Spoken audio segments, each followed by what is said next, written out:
Nasinibongosi ungaseyalahleka le nkulumo yethu. Angaphendula naye.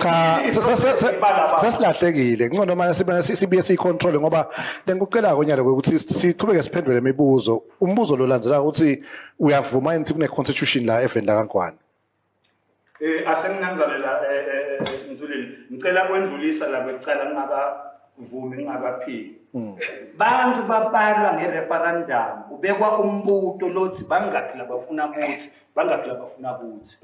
La kaNkwane la asikake bantu babalwa, that is a fact. Bese siyenza siyakuconstitution man phela uhlala khona nasho uthela kwesitika lamnyango bakho kambe nje ukubona basi umkhaphatha ngicabana nawe ngisho ngibalwa lokho mina ngikhuluma ngepolitiki ukuthi bangabantu abafuna ukuthi bangaqaba ukuthi kwangukuthi ke census shit kwangukuthi ke census Babesho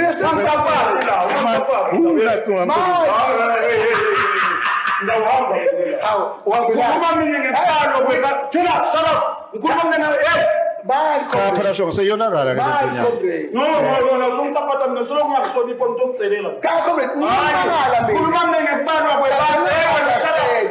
kusasa ukuthi bantu bagakela bafuna ukuthi lithi ke mina bantu la kaNkwane abakake babalwa ukuthi labangaba bafuna lokulalo ngithoba inyanyisa nesensayo manje ke babeshongo ngicela seyalahleka lenzaba leni ngicela withdraw emagama akho ewethuka babeshongo sitobuyela esimene lesikahle hle shut up fuse kuwena sitokwathi sibuyele sibe kahle ungene nje shut up anyway withdraw no withdraw but you see I accept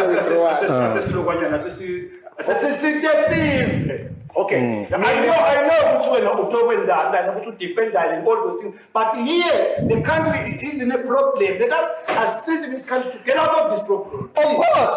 The question is, do we have a constitution? Ngikhuluma bona ngithi mina i-constitution sikhona thina ngithi lesathi kuleli veleli kude i-constitution wathi yathi indvuna yenkundla jikelele mndeni ikhona sathi kude ukhona wena usebenza lapha eMsakatho Metro sathi kude wathi umntana wathi mndeni mina sengireviewile uyakhumbula kuze kudoqhamuka libandla lemntana enkosi masithele liyasivusela lelo bandla lelo lisifundisa ukuthi inkundla dinhle ngani azaba ngi5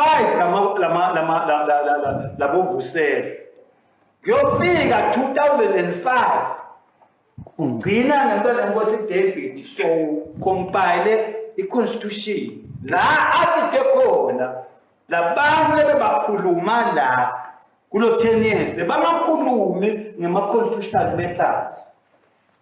Ngithi ke mina Ndulile sithethile i-constitution kuleli velele kumele sakhe i-constitution letawumelana nale politiki yalamuhla akamele lokhu kusilwise kusilwiselani le nto le ngasile ngosana sengidandibamba ndzaba yesikhathi uthi kude constitution goes. That is the lie that they are deceiving themselves about.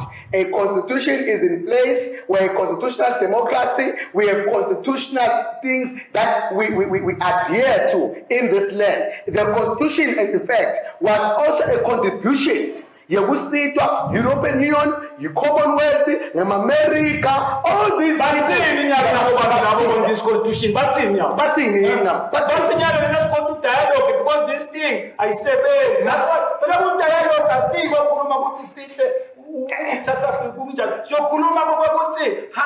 how do we rewrite the constitution because we are in a constitutional crisis. No, there's no constitutional crisis. What is it? What is a constitutional crisis? It is when the constitution can't hold, can't stand. It is when uhamba uye ekheteni bantu base jail. It is when bantu bangakhona ukuthi khulume lapha. It is when bantu bangakhona kumikhomations yabona ke the history teacher wamlo is completely inaccurate or adapt with yini i-constitutional crisis.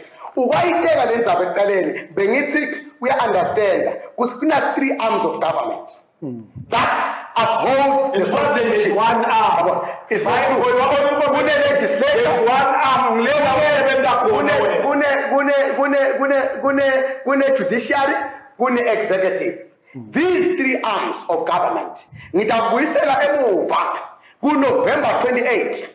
Makakhuluma nge-constitutional crisis, akayazi comrade. It does not form part of a constitutional crisis. There is no constitutional crisis in this country. Remember November 28 statement, where our sitting prime minister of the time, you understand, made a statement against a judgment of the court, which brought us to almost a constitutional crisis. No, it was. Okay. No. Let's say, you understand? Why was it a constitutional crisis? It was a constitutional crisis because this arm of government pronounced itself ukuthi lona liyayi-undermine i-traditional structure of governance yalelive. You understand? What the executive angivumi nokuthi wena uta-undermine i-traditional structure ngoba if ngakuvumela I as the executive I will have a country of anarchy. Kwendekane emva kwaloko lalela kwendekane emva kwaloko ngifuna kuta ku constitutional besuka emva kwaloko ngifuna kumchazela comrade I don't understand constitutional crisis yini akusiko ngakhuluma kuloko. It is when these arms begin to do things in defiance and the thing I said they put on the constitution asuke amajaji uyabona ukuthi independent kangakanani aresign en masse because these are the arm very democratic. They resign en masse, which brought the executive to the table. In May 13 the following year, the Attorney General of the country, saying that made the statement, Wapolisa, understand? Kuno, when again, Kupumet 3. When my judge, that independent. Let them South Africa, Lesotho, just sit down. If you keep the constitutional crisis. There's no constitutional crisis. Just sit. Withdraw.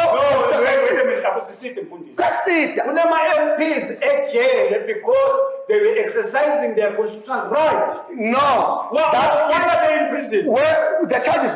Why? Do you know the charges? No. Have you read the charges? No. Is there anywhere the charges they show like the charge sheet? That's it. La kuma create a sheet lo kuma. No.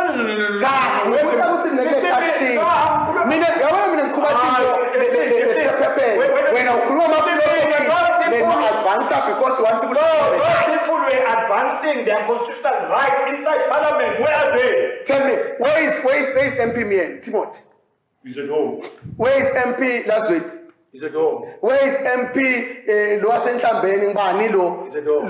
Why do you ask for it? I'm asking them because I have learned that Bagama pro-democracy and they speak of on what the Pepe.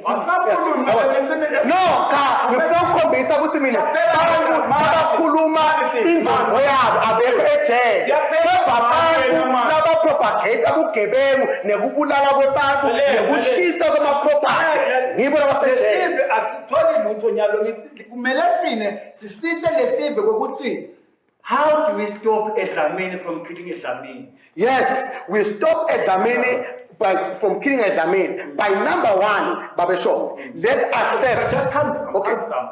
Calm down. Okay. How do we stop Dlamini killing Dlamini? We stop killing Dlamini by number one.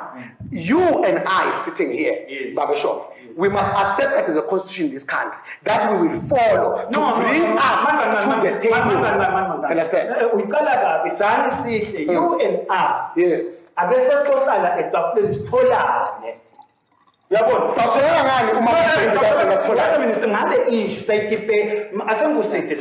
It won't be a crime. Yes.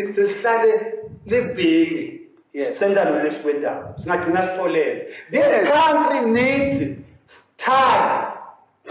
Kufunana. Asinabalekela. Dialogue say dialogue. Singathatha lenza inikwe lamanye amabandla usaseniyokuba nayo 73 asenibuke nayo arananza aseniphendula let us engage each other kunebantu Sihle laba ongasadi lo ngafunza something nakubo nangakini kunebantu ongayisadi. I am then one about such that Sine nawe ake sesisebenzele ukuthi nangibuya ku-Congress mina. How do we build Kodwa besona bablame Congress. siyanamzana Sengiyaya. manje singadla Qhubeka. bonke kusiboleke imali kube seta nanyanga amshopela wena wasupport ama-terrorists bonke asengizike ungangidlalisi ngemali by the way lo inalo ngibile ngisike bese sihlala phansi ukuthi siya njani phambili ngoba wena Mphandlana bosihle bahlele eceleni kwenkosi angacabanga ukuthi uyayisita awazi imoshela njani liqiniso lelo sekabe angatshelwa ngimi sekabe atshelwe ngilabani Mina ngikhulumela njengemfundisi angigethi nge-office lami la.